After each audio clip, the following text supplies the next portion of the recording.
It was one of those perfect Saturday afternoons. The sun was shining, the grill was hot, and the smell of barbecue filled the air. I'd invited a few friends and family over. Nothing wild, just laughter, good food, and music low enough to not bother anyone. At least, that's what I thought. From across the fence, I saw her, Karen, arms crossed, eyes narrowed. She watched every move I made like I was breaking the law just by smiling. A few minutes later, I heard sirens in the distance. At first, I thought maybe there was an accident nearby.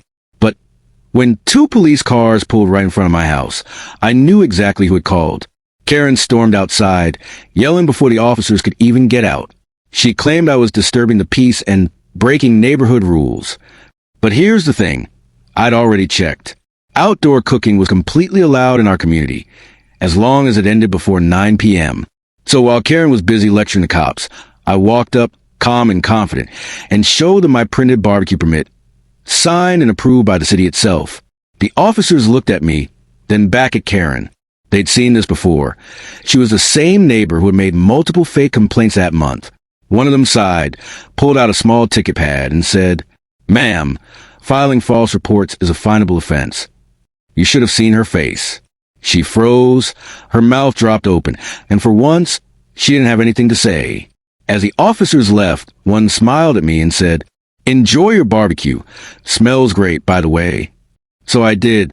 I turned the ribs, laughed with my friends, and watched Karen march back into her house. That day, I didn't just serve barbecue. I served karma, hot and smoky. Fire. Clapperboard short too. Karen's barbecue backfire. Cops joined my party. Duration, 2 minutes. You'd think after getting fined for calling the cops on me, Karen would finally chill out. But no, some people never learn. 2 weeks later, I decided to host another barbecue. Only this time, I planned it with extra care.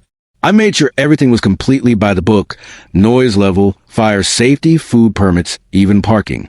And just for fun, I invited the local police officers too.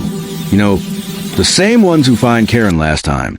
The day of the barbecue came, and it was perfect. Music playing softly, kids running around, the smell of grilled burgers filling the air. Everyone was having a great time, except for one person. Through her window, I could see Karen peeking out, phone in hand, looking furious. I told my friends, give it 10 minutes. Sure enough, blue and red lights appeared again. The same officer stepped out of their car, and I could already see the smiles on their faces. They looked around. Tables set neatly, trash bins ready, no noise violation, no smoke issues. Everything was spotless. One of them laughed and said, "Well, looks like you're doing everything right, sir. Mind if we grab a plate?" The crowd cheered, and soon the officers were eating burgers with us, chatting and taking pictures. It turned into a full-blown neighborhood event. Karen, on the other hand, slammed her blinds shut and stayed inside all evening. No yelling, no complaints, just silence. By the end of the night, one officer shook my hand and said, "This is what community should look like." And as the sun set behind us, I couldn't help but smile. Karen tried to ruin my barbecue again, but this time, she just made it legendary. Sometimes, the best revenge isn't fighting back. It's living your best life while karma handles the smoke.